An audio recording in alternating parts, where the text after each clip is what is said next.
जय बाबा स्वामी, जय आत्मेश्वर। हिमालय का समर्पण योग भाग 2 का आज 12वां दिवस है और हम हैं पृष्ठ क्रमांक 89 पर। गुरुदेव कहते हैं, एक दिन सुबह सुबह 2 लोग आए और मुझे उनके तंबू में चलने की विनती करने लग गए। वे बोले कि उनके एक वृद्ध साथी की तबीयत एकदम खराब हो रही है और ऐसा लगता है कि अब वह नहीं बचेगा और वह साथी आपके दर्शन करना चाहता है। मैं जब वहां पर पहुंचा तो देखा वह बड़बड़ा रहा था। उन्होंने कहा, बाबा, यह आपसे मिलना चाहता था, इसीलिए बुलाया है। कुछ नहीं, मैं मिला तो देखा उसे बड़ा तेज बुखार था। मैंने मेरे झोले से कुछ पत्तियां निकाली, उन्हें पत्थर से पीसकर लाने के लिए कहा। उसे पानी में घोलकर परमात्मा से प्रार्थना की, परमात्मा, अगर इसका जाने का समय न आया हो तो इसे ठीक कर दे। उसके अच्छे स्वास्थ्य लाभ के लिए प्रार्थना की और आधे घंटे के बाद देखा बुखार उतर गया था। फिर वे ही पत्तियां उन्हें और 3 दिन देने के लिए कहा। उन्होंने प्रार्थना की, आज रात यहाँ पर ही रुक जाएं। कल सुबह आप वापिस चले जाना। मैं हाँ या ना कुछ कहूँ, उस बीमार व्यक्ति ने मेरे पैर पकड़ लिए। उसे मेरा बड़ा सहारा लग रहा था। मैं वहीं रुक गया और एक स्थान पर उन्होंने मेरे लिए भी तंबू बनाकर गाड़ दिया। उस तंबू में मैं रात भर ठीक से सो नहीं पाया। सुबह ध्यान करने बैठा तो क्या आश्चर्य! मैं उस खजाने के ठीक ऊपर ही बैठा हुआ था। सोने से भरे 4 लोहे के बड़े संदूक मेरे ही तंबू के नीचे गाड़े हुए मुझे दिखे और मैं समझ गया। इसी कारण मैं ठीक से सो नहीं पाया था। उस सोने के खजाने के साथ यह रहस्य भी जान गया, वे इस व्यक्ति के लिए नहीं रखे गए थे, वह खजाना किसी ने किसी और के लिए रखा था। इस अंग्रेज सज्जन को केवल उसकी पक्की जानकारी थी, पर वह खजाना तो सालों पहले का लग रहा था। हाँ, पर कोई पुराने दस्तावेज और नक्शे इस अंग्रेज सज्जन के हाथ लग गए थे। ये लोग खोजने के लिए बार-बार आते थे और इसी स्थान पर तंबू लगाते थे और जंगल की ओर खोज करते रहते थे। पर उन्होंने उस स्थान पर कभी नहीं खोजा, जहाँ पर वे हर समय तंबू लगाते थे। मैं समझ गया, इस खजाने पर इनका कोई अधिकार नहीं है और यह इनके लिए नहीं है, इसीलिए इन्हें इस खजाने की जानकारी देना उचित नहीं है। मैं सोचने लगा, परमात्मा भी इस खजाने के समान ही है। मनुष्य के भीतर ही परमात्मा है और वह भीतर के परमात्मा को छोड़कर दुनिया भर में परमात्मा को खोजता फिरता है। अनेक उपाय करता है, पर कभी भी अपने भीतर नहीं झाँकता है। जिस परमात्मा को वह खोजता फिर रहा है, वह उसी के भीतर है। दूसरे दिन सुबह मैंने उन सब से विदाई ली और फिर पहाड़ पर आकर रहने लगा। कुछ दिन बाद एक सुबह मैंने वहां से चल देने का निश्चय किया और चल पड़ा। हिमालय में मनुष्य बस्ती नहीं है और यही कारण है कि वहां पर मनुष्य जन्य प्रदूषण भी नहीं है। क्योंकि मनुष्य आया तो मनुष्य बस्तियां आएंगी और मनुष्य बस्तियां आई तो जानवर व पालतू पशु और और फिर जंगलों की कटाई आज गई। यानी हिमालय की तलहटी में जैसी मनुष्य बस्तियां हैं, अलग कबीले हैं, आदिवासी लोग हैं, ऐसा भी हिमालय में नहीं है। कुछ मुनि हैं, पर वे भी ध्यान में ही रहते हैं और इसी कारण उनके विचार नहीं है और विचार नहीं है तो वैचारिक प्रदूषण नहीं है। वे भी प्रायः अलग-अलग, दूर-दूर ही रहते हैं। एक मुनि मिल गए तो समझ लो कि दूसरे कोई भी मीलों तक नहीं मिलेंगे। इसी कारण एक नैसर्गिक वातावरण बना हुआ होता है। संपूर्ण निर्विचार स्थिति होती है। किसी भी वाहन से वहां नहीं जाया जा सकता है, इसीलिए वाहनों से होने वाला प्रदूषण भी नहीं है। कोई हवाई अड्डा भी नहीं है, इसीलिए हवाई जहाज भी इतने ऊपर से उड़ते हैं कि कभी दिखते नहीं हैं। यानी एकदम प्रदूषण मुक्त क्षेत्र है और इसी प्राकृतिक स्थिति के कारण ऋषि व मुनियों ने ध्यान करने के लिए हिमालय की वादियों को चुना होगा। मेरी दिनचर्या उन दिनों में कोई निश्चित नहीं होती थी। प्रायः सुबह ध्यान धारणा करता था, सुबह का समय उसी में ही लगाता था, तो बाकी के समय एक भीतर की दिशा में ही रहता था। दिन भर भी चित्त अंदर की ओर ही रहता था। उसके कारण स्वयं को जानने का बड़ा अवसर मिला था। अपने शरीर की संरचना, अपना हृदय, अपना मन, अपने विचार, अपना चित्त, अपना शरीर, अपनी आत्मा, अपने कर्म, अपना भाव, अपना समर्पण, अपना प्रेम भाव, अपनी मनुष्यता, अपने चक्र, अपनी नाड़ियां, उन नाड़ियों का चक्रों के साथ संबंध व विचारों का चक्रों पर पड़ने वाला खराब प्रभाव। एक पानी का बुलबुला उठता है और क्षण में ही टूट जाता है, तो इस प्रकार की स्थिति विचार की होनी चाहिए। वह विचार रूपी बुलबुला उठा और क्षण में टूट गया। उस विचार की अवस्था क्षण में ही समाप्त हो गई।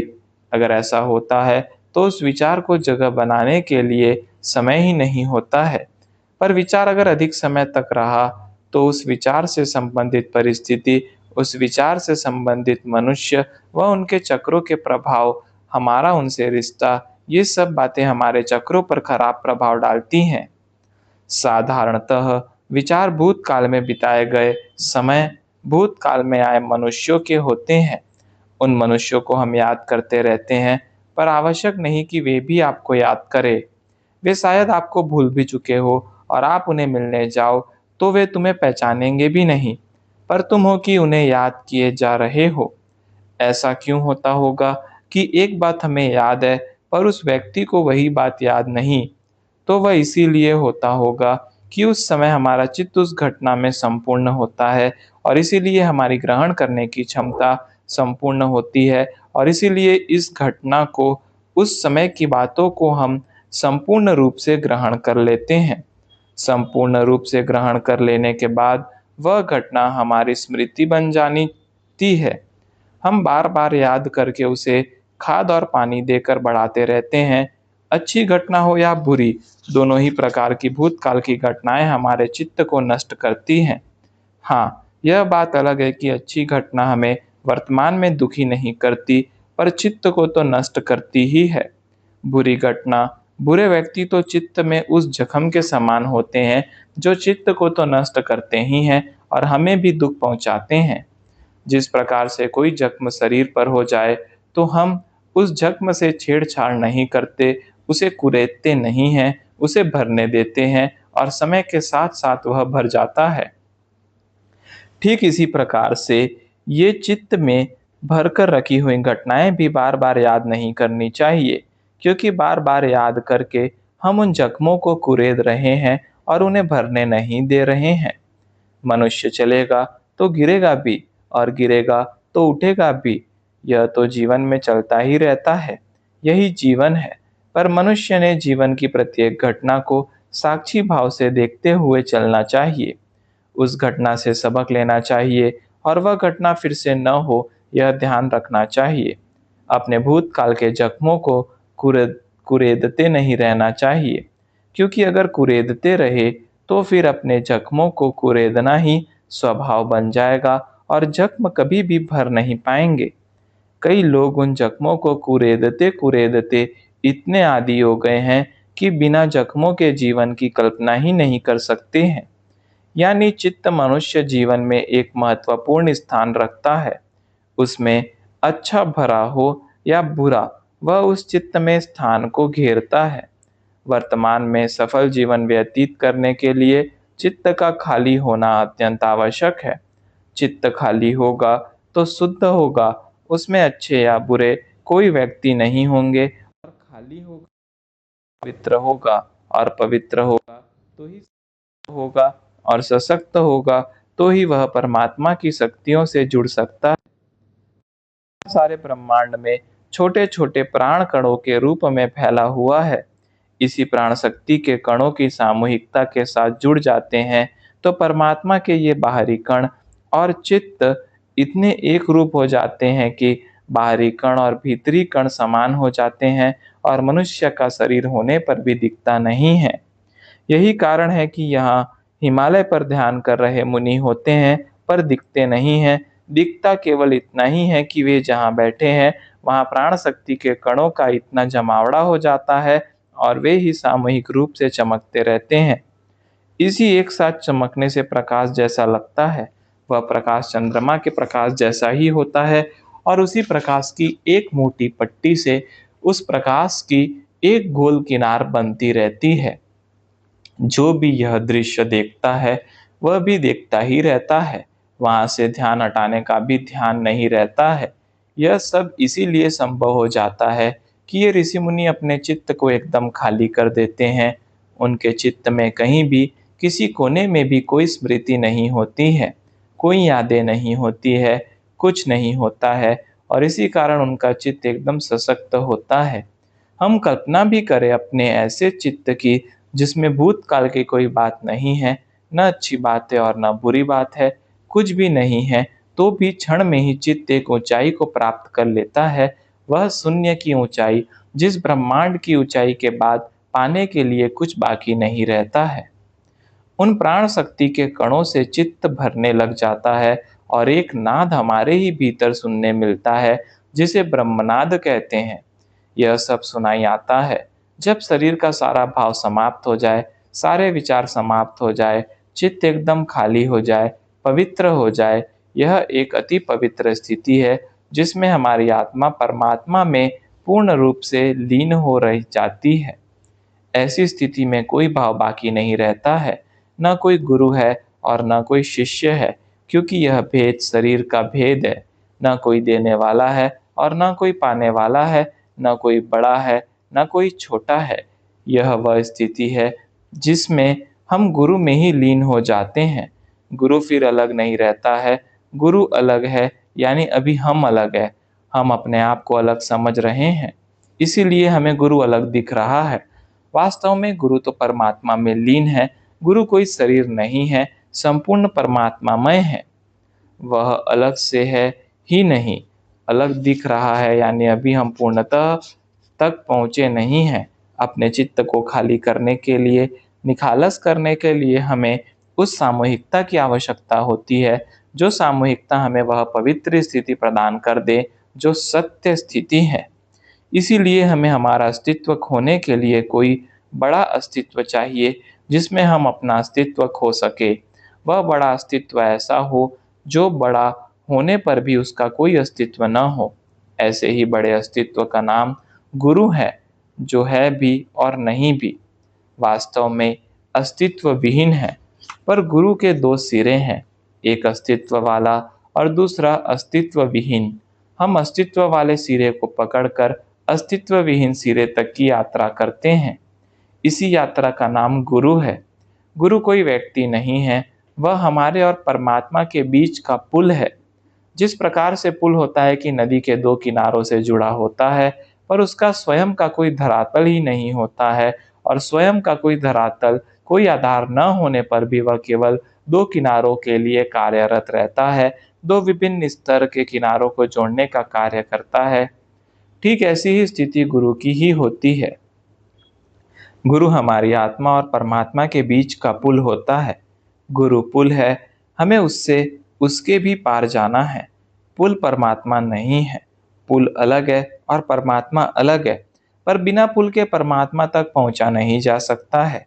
हमें अगर परमात्मा तक पहुंचना है तो हमें पुल का अवलंबन करना ही होगा और परमात्मा तक पहुंचने के लिए पुल के ऊपर से जाना होगा।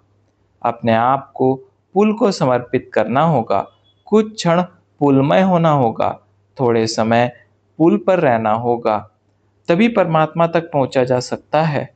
पुल किसी को बुला नहीं सकता और न पुल पर से जाने से किसी को रोक सकता है। वह इन सब से मुक्त होता है, वह सबका स्वागत ही करता रहता है और वह प्रस्तुत होता है कि कोई उसका उपयोग करके परमात्मा तक पहुँचे। क्योंकि आप परमात्मा तक पहुँचे, यही गुरु रूपी पुल का उद्देश्य होता है। अपने चित्त को खाली करने के लिए हमें कोई दूसरा चाहिए जिसके सानिध्य में हम हमारे चित्त को खाली कर सके। हम पुल को देख रहे हैं, इसका अर्थ है हम पुल के ऊपर नहीं हैं, क्योंकि अगर हम पुल के ऊपर होते तो हमें पुल अलग से दिख ही नहीं सकता था। पुल अलग दिख रहा है यानी हम पुल पर नहीं हैं। जब हम पुल पर चले जाएंगे, पुल का अस्तित्व अलग से नहीं होगा, क्योंकि हम स्वयं भी पुल ही हो जाएंगे। ठीक इसी प्रकार से गुरु को देख रहे हैं यानी अभी गुरुमय हुए नहीं हैं। गुरुमय होने के बाद गुरु दिखता नहीं, केवल अनुभव होता है, और अनुभव होता है केवल चैतन्य, चैतन्य, चैतन्य।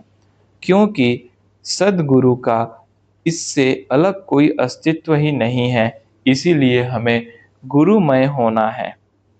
मैं अपने गुरुओं की करुणा को याद कर रहा था कि जिनके रूप में मुझे पुल मिले, और इसी कारण मैं प्रकृति में फैले इस चैतन्य कण रूपी परमात्मा को पा सका।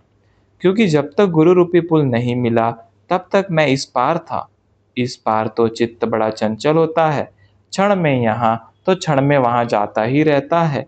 दिन भर में न जाने कितने लोगों में जाता ही रहता है, और अनेक लोगों के दोषों से वह गंदा होता ही रहता है। जिस प्रकार से स्वच्छता की सीख एक बच्चा दूसरे बच्चे को देख देख कर ही सीखता है, क्योंकि मनुष्य सामाजिक है, इसीलिए मनुष्य समाज से ही सीखता है। वह जिस समाज में रहता है, वह उसी समाज से अच्छा या बुरा ग्रहण करता है। ठीक इसी प्रकार से अपने चित्त को सदैव शुद्ध रखना और पवित्र रखना, और उसे दूसरे लोगों में न डालकर संभाले रखना भी मैं गुरुदेव की सामूहिकता में और हिमालयन समाज में ही सीखा था। क्योंकि यहाँ समाज इस बारे में अत्यधिक जोर देता था। वे शरीर की तकलीफें सहन कर लेते थे, पर चित्त को कभी भी तकलीफ नहीं देते थे। उनका कहना रहता, शरीर की तकलीफ तो क्षणिक की होती है, और उस क्षणिक तकलीफ का शरीर पर कोई स्थायी बुरा प्रभाव नहीं पड़ता, पर चित्त की तकलीफ स्थायी होती है। अगर चित्त पर कोई बात क्षणिक भी आ जाए, तो वह सालों तक बनी रहती है। इसीलिए शरीर मैला हुआ तो कोई बात नहीं, पर अपना चित्त मैला मत होने दो। क्योंकि शरीर मैला हुआ तो वह धोया जा सकता है, और क्षण में शरीर स्वच्छ हो सकता है, पर चित्त मैला हो गया तो उसे धोने के लिए हमें सामूहिकता की आवश्यकता होती है, और यह सामूहिकता वाला गुरु जब तक ना मिले, चित्त मैला ही रहता है। गुरुदेव का कहना था, चित्त मनुष्य शरीर की एक अदृश्य इंद्रिय है, जो कभी दिखता नहीं और देखा भी नहीं जा सकता, पर वह सूक्ष्म में होता है। इसका आकार बढ़ाया नहीं जा सकता, वह एक निश्चित आकार का ही होता है, पर इस निश्चित आकार में स्थान बहुत थोड़ा होता है। इस चित्त के स्थान में मनुष्य ने क्या भरकर रखा है, इसी के ऊपर मनुष्य का सारा जीवन निर्भर करता है। इसे सदैव खाली रखना चाहिए, ताकि वह अधिक सशक्त व अधिक संवेदनशील हो जाए। अति संवेदनशील हो जाने पर इसकी गति भी बढ़ जाती है, इसकी दृष्टि भी व्यापक हो जाती है, इसकी दृष्टि विश्व स्तर की हो जाती है। इसे ही आत्मा की शक्ति या अंतर्ज्ञान की शक्ति कहते हैं। एक मनुष्य अपने ही स्थान पर बैठे बैठे ही विश्व के किसी भी भाग की संपूर्ण जानकारी जो भी आवश्यक हो प्राप्त कर सकता है। अपने चित्त की शक्ति के कारण कोई भी घटना घटित कर सकता है। उसे वहां पर कार्य करने के लिए किसी भी शरीर की आवश्यकता नहीं रहेगी। चित्त शक्ति ही प्रकृति में समरस होकर प्रकृति से ही वह कार्य करा लेती है, क्योंकि तब प्रकृति में संपूर्ण एक रूप हो जाता है, और चित्त प्रकृति को एक दिशा देता है और कार्य करने के लिए, और चित्त की दिशा के अनुसार प्रकृति कार्य करती है। एक प्रभावशाली चित्त अपनी बात को संप्रेक्षित करने की भी कला जानता है। वह शरीर से क्या कह रहा है उसका कोई अर्थ नहीं है, वह मनुष्य चित्त से क्या सोच रहा है वही होगा। वह मुख से चाहे अलग ही कह रहा हो, पर शरीर से चित्त शक्ति अधिक शक्तिशाली होने के कारण वही होगा जो उसका चित्त चाहेगा। इसीलिए चित्त जितना खाली होगा उतना शुद्ध होगा, और जितना शुद्ध होगा उतना शक्तिशाली बनेगा। मनुष्य को कभी चित्त के बारे में जानकारी ही नहीं होती है, और जानकारी तब तक नहीं मिल सकती जब तक वह उस प्रकार के चित्त वाले लोगों के बीच न रहा हो। अन्यथा अगर जानकारी हो ही जाए, तो अपनी इस अमूल्य शाश्वत शक्ति को शरीर की सुविधाओं, शरीर के आराम पर और दैनिक घटनाओं पर खर्च नहीं करेगा, और न ही इन बेकार की व्यर्थ बातों में अपना चित्त डालेगा। जब मनुष्य का चित्त इन छोटी-छोटी बातों पर खर्च ही नहीं होगा, तो वह समय के साथ-साथ सशक्त होता चला जाएगा। अगर चित्त कमज़ोर हो जाए, तो वह विचारों को भी कमज़ोर करता है, और विचार कमज़ोर हो जाए, तो शरीर भी कमज़ोर और भयभीत हो जाता है। यह सब मनुष्य के हाथ में है कि वह कैसे सामूहिकता में जीवन यापन करता है। जय बाबा स्वामी। जय आत्मेश्वर।